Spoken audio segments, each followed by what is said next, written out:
America, land of the free, home of their dog pageant. We love our dogs just as much as we love dressing them in sparkly tutus and tiaras, some of us, anyway. Artist Sophie Gourmand, whose photographs of wet dogs mid-bath previously captured our hearts, returns to the Flavor Wire Gallery with a series about doggy pageants, first spotted on Neatorama. Gourmand was at the recent New York City dog pageant where pampered Pooches hit the stage in their glittering gowns and outrageous costumes. In a city like New York where having a child is so expensive, where people don't want to give up their freedom or lifestyle, where they feel isolated and have a hard time meeting their soulmate, the dog seems to be the perfect answer. Gourmand writes about the doggy moms in her pictures. Most of the pups appear to be having a good time. Their personalities really shine through. But a few can't disguise their humiliation.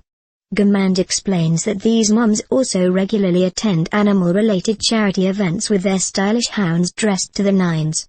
That means the embarrassing miniature cheerleader outfit that poor Yum Yum is forced to wear isn't for naught.